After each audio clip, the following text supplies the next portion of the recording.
There's a car that made Subaru fans lose sleep, that made Porsche engineers take notes, that made a whole generation of American kids tape posters to their bedroom walls and dream about Japan.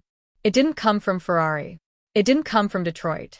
It came from a company that also built fighter planes, oil tankers, and banking empires. And then, one bad idea at a time, they threw it all away. This is the rise and fall of Mitsubishi Motors. And brother, it's one hell of a story. Most people think of Mitsubishi as a car company, but that's like calling NASA a rocket club. The Mitsubishi name goes back to 1870, before the automobile even existed.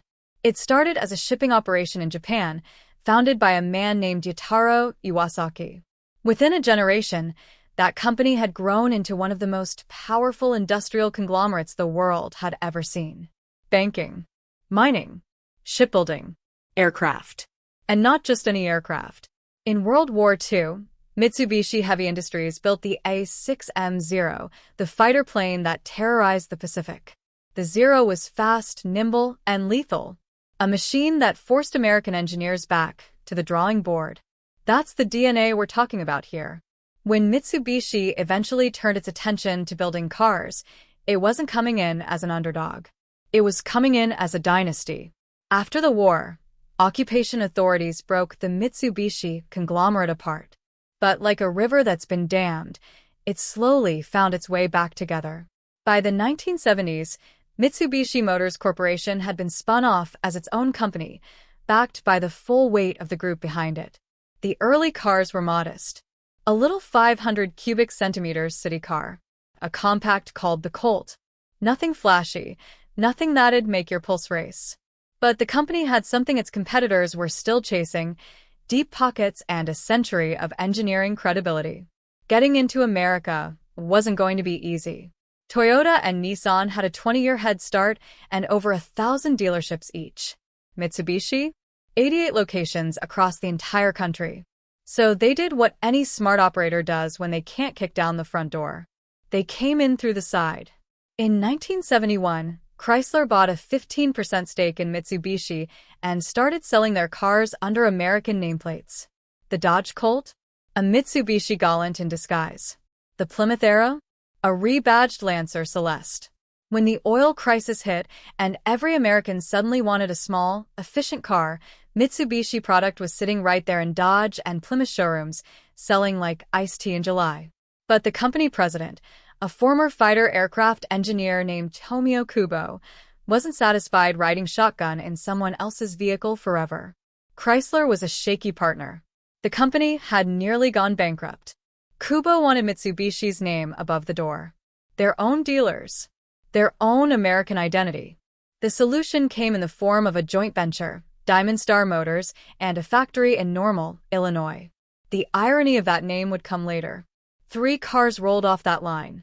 The Eagle Talon, the Plymouth Laser, and the one that would define a generation. The Mitsubishi Eclipse. Now, if you were a car-obsessed kid in America in the early 90s, you know exactly what that name means.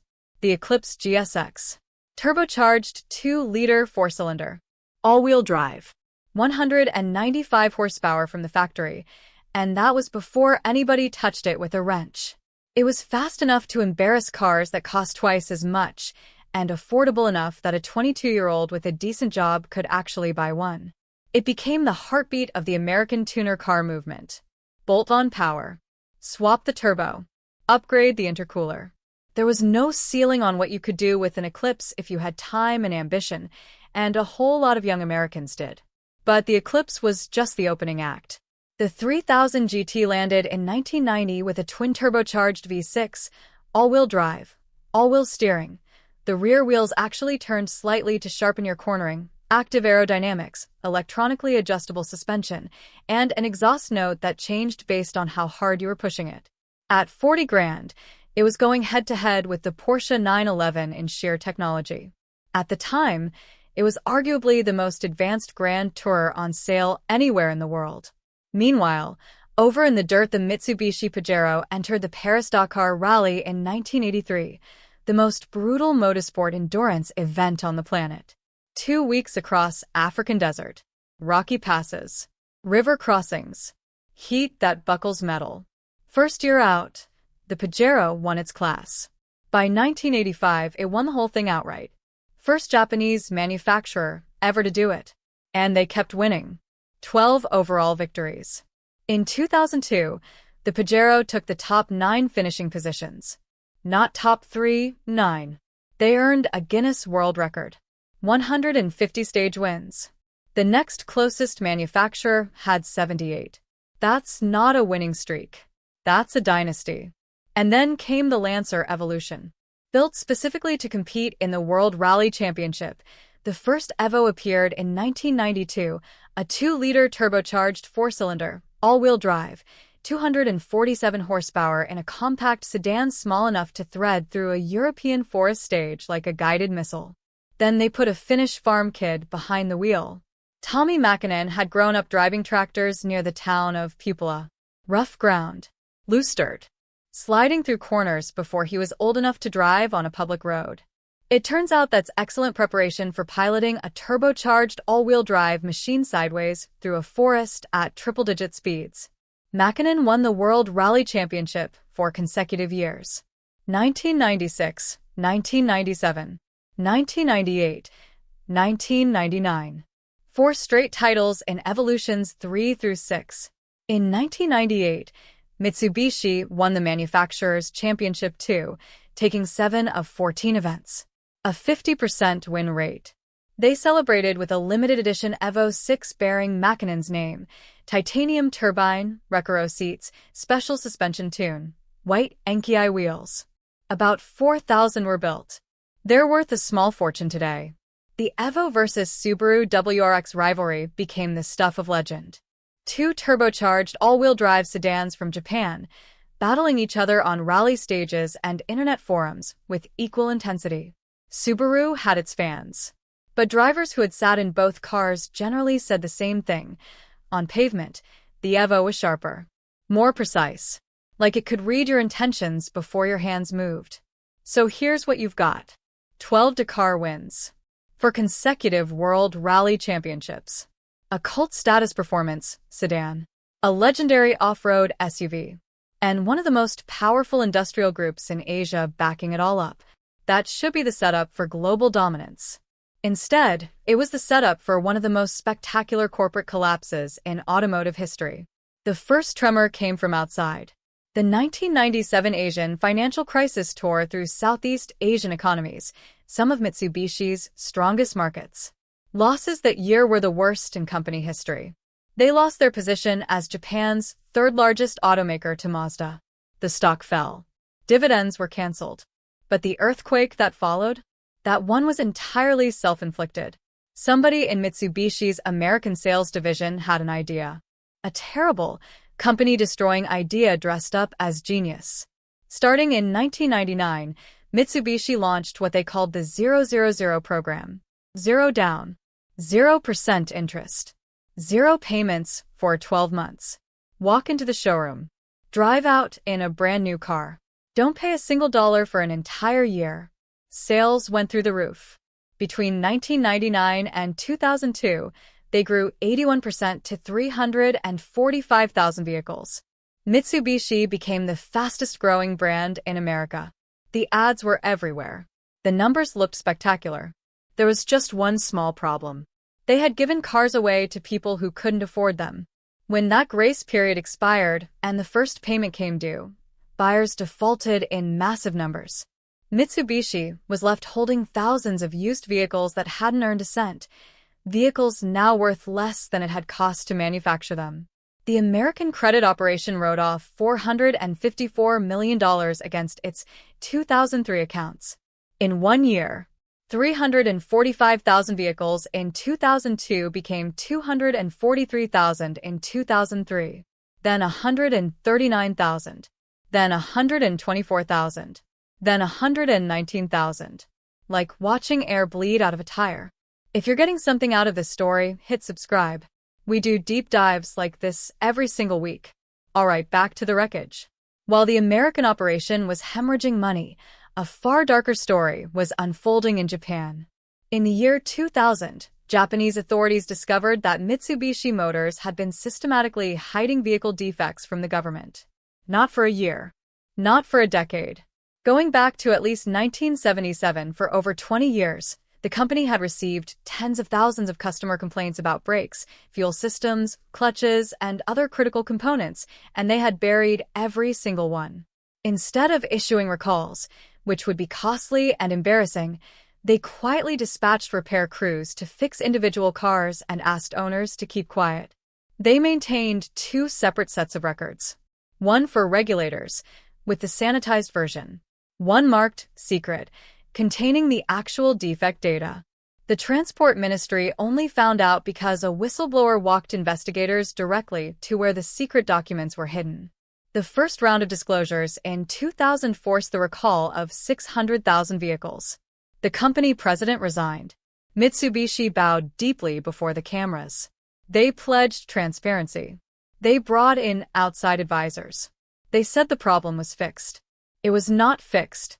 In January 2002, a 29-year-old woman named Okamoto was walking in Yokohama with her young son when a wheel detached from a Mitsubishi truck and struck her. She died. Police investigated. What they found was chilling. Mitsubishi representatives had been traveling across Japan, quietly replacing defective wheel hubs on trucks and pressuring owners to stay silent. When owners reported the problem through proper channels, company officials had blamed poor maintenance. The defective hub that killed Okamoto was a known problem. They knew. By 2004, the full scope had been exposed, 26 additional hidden defects on top of the original 4. Failing brakes, fuel leaks, defective clutches, malfunctioning transmissions. 800,000 vehicles affected total. 12 former executives were arrested, including the former president who had resigned after the first scandal, on charges of professional negligence resulting in death. 40 local governments across Japan banned the purchase of Mitsubishi vehicles. Sales dropped 60% in a single month. Analysts stopped asking whether the company would recover. They started asking whether it would survive. It gets worse. Back in 2000, Daimler-Chrysler had purchased a 37% stake in Mitsubishi Motors, paying nearly $3 billion. The plan was to use Mitsubishi as a gateway into the Asian market, the third pillar of what CEO Jürgen Schrempp was calling his world corporation, his global empire spanning Europe, America, and Asia.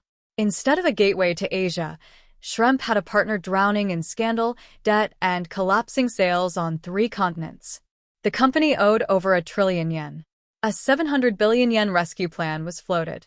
On April 22, 2004, Daimler-Chrysler's board looked at the numbers, looked at the scandals, looked at their own furious shareholders, and voted to pull the plug. A Daimler-Chrysler spokesman issued 4 words that sealed it. This clearly means separation. Mitsubishi's shares dropped 25% in a single day. The company was saved, barely, because the wider Mitsubishi Group staged an emergency 540 billion yen rescue in January 2005. Mitsubishi Heavy Industries. Mitsubishi Corporation. Mitsubishi Tokyo Financial Group. The bigger siblings bailed out the car company. Not because the car company was worth saving as a financial investment, because the Mitsubishi name was on the hood. Here's the part that'll really get under your skin if you love cars. Because underneath all the scandal and financial ruin, the engineers at Mitsubishi were building some genuinely brilliant machinery.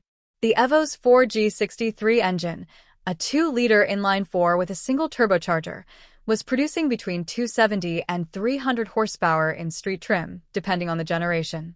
That's 135 to 150 horsepower per liter from a cast-iron block designed in the late 80s. For context, the naturally aspirated engines of that era were typically making 60 to 80 horsepower per liter. The Evo's motor was making twice as much from half the displacement of a typical sports car engine. But the real magic was in the drivetrain. Mitsubishi developed 3 technologies that, working together, made the Evo handle in a way that felt almost supernatural. Active yaw control, an electronically managed rear differential that could transfer torque between the left and right rear wheels in real time, actively rotating the car into a corner. An active center differential that managed the front-to-rear torque split on the fly. and active stability control that integrated both systems with the braking. They called the whole package Super All-Wheel Control. You pointed the steering wheel, and the car figured out how to execute the turn faster than you thought possible, with more grip than a 3,200-pound sedan had any right to generate. The 3000 GT was another technical showcase. Twin-turbocharged V6, all-wheel drive, all-wheel steering, active aerodynamics, electronically adjustable suspension, and exhaust that changed its voice based on your driving mode. In 1990, it was packing more technology than cars costing twice as much. The Pajero rally trucks covered 500 kilometers a day through desert sand, mountain passes, and riverbeds for 2 and 3 weeks straight. Other manufacturers showed up with faster trucks that broke. Mitsubishi showed up with trucks that finished. And finished first. The tragedy wasn't that the engineers were failing. The tragedy was that the company surrounding them was. The 3000 GT was never meaningfully updated during its production run and aged poorly while rivals refreshed. The Eclipse evolved from a sharp, turbo all-wheel drive weapon into a soft, front-wheel drive cruiser, abandoning the exact customers who had made the name famous. The Montero, their bread-and-butter American SUV, was discontinued just as the whole market pivoted hard toward trucks and crossovers. The replacement, the Endeavor, flopped.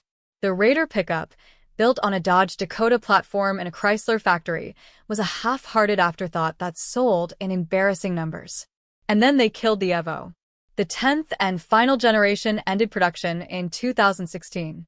Mitsubishi said they wanted to focus on crossovers and electric vehicles. The enthusiast community lost its collective mind. The one car everybody actually wanted gone. After the 2005 rescue, Mitsubishi limped forward. Investment dried up. The product lineup aged while competitors sprinted ahead.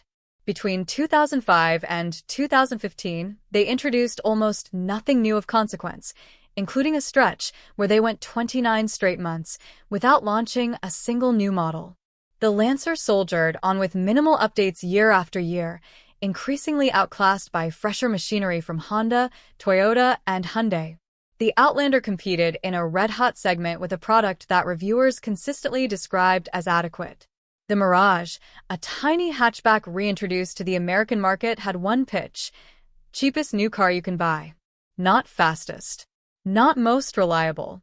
Not most fun. Cheapest. The Diamond Star Motors factory in Normal, Illinois, which once built 222,000 vehicles a year, was producing 69,000 by 2014. Workers went from 5-day weeks to 4. Mitsubishi shut it down in November 2015. A company called Rivian took it over. They build electric trucks there now. If you're looking for a metaphor for everything that happened to Mitsubishi, that might be the one. The factory where the Eclipse was born now belongs to a company that didn't exist when Mitsubishi was in its prime. And then, as if the universe wanted to make absolutely sure the lesson was delivered, scandal number 3 arrived. In 2016, Mitsubishi admitted they had been falsifying fuel economy test data on cars sold in Japan. Not recently. For 25 years. The cheating was uncovered by Nissan, of all companies, which had been selling Mitsubishi-built mini cars under its own badge. Nissan's engineers noticed a 10% gap between the published fuel numbers and their own real-world measurements. They investigated. They found the fraud. Mitsubishi's market value fell by a third, $3 billion in days. The president resigned. Investigators described what they found as a collective failure driven by a corporate culture that pressured underfunded engineers to hit targets they could not honestly reach. The pattern was now impossible to ignore. 3 separate scandals. 3 separate waves of cover-ups. 2000, 2004, 2016, and each time, investigators found the same root cause: a corporate culture that punished people for raising problems and rewarded silence. Whistleblower protections had been created after the first scandal. They didn't matter. The culture was too deeply embedded. Nissan stepped in. They bought a 34% controlling stake for $2.2 billion. Mitsubishi Motors became the 3rd member of the Renault-Nissan-Mitsubishi alliance. The 3-diamond logo would remain. The independence was gone. In the United States in 2025, Mitsubishi sold roughly 95,000 vehicles, 345,000 in 2002. Toyota moves 95,000 units in about 2 weeks. The current American lineup is 4 crossovers: the Outlander, the Outlander Sport, the Eclipse Cross, the Outlander plug-in hybrid. Let that sink in for a second. A company that once built everything from K-cars to Grand Tours to rally-bred performance sedans. 4 crossovers. And the Eclipse Cross. They took the name of one of the most beloved sports cars of the 90s, the car that launched a movement, the car that made the tuner culture, and they put it on a compact crossover SUV. If you needed a single detail to represent Mitsubishi's strategic thinking over the last 2 decades, that might be it.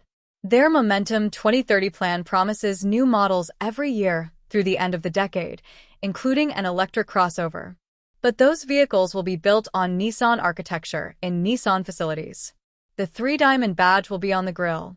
The engineering underneath will belong to someone else. Whether that constitutes survival or a slow-motion absorption is a question nobody in the industry is rushing to answer. Recently, the company restored the original 1985 Dakar-winning Pajero, which had been sitting in a research facility gathering dust for 40 years. They overhauled the engine, rebuilt the suspension, took it for a drive. Original body panels, original dents and scratches from the African desert. A 40-year-old machine, dragged back to life for a press photo. If that doesn't tell you everything you need to know about where Mitsubishi is today, I don't know what does. Mitsubishi Motors had everything: the engineering talent, the motorsport pedigree, the industrial backing, the enthusiast following, the cars that made people feel something. And they squandered it, not through one catastrophic mistake, but through a 20-year pattern of dishonesty, short-term thinking, and a corporate culture that valued saving face over saving lives. They covered up defects that killed people. They handed out cars to customers who couldn't pay for them. They cheated on fuel economy tests for a quarter century. And when it was all falling apart, they killed the Lancer Evolution, the one car that still gave the brand a heartbeat, and replaced it with nothing. The Evo, the Pajero, the 3000 GT, the original Eclipse. Those cars proved what Mitsubishi's engineers could do when they were turned loose and funded properly. Every one of them was a statement, a declaration that Japan could build something the world had never seen. The tragedy isn't that the company failed. Companies fail all the time. The tragedy is that the failure was entirely avoidable. Every scandal had whistleblowers who were ignored. Every bad business decision had people inside the company who saw it coming. The culture crushed them all. The diamond shattered, not because it was weak, because the people holding it didn't take care of it. If you ever drove an Evo, or you still remember when seeing a Mitsubishi in a parking lot actually meant something, drop it in the comments. I want to hear what that car meant to you. Subscribe if you want more stories like this. We're just getting started.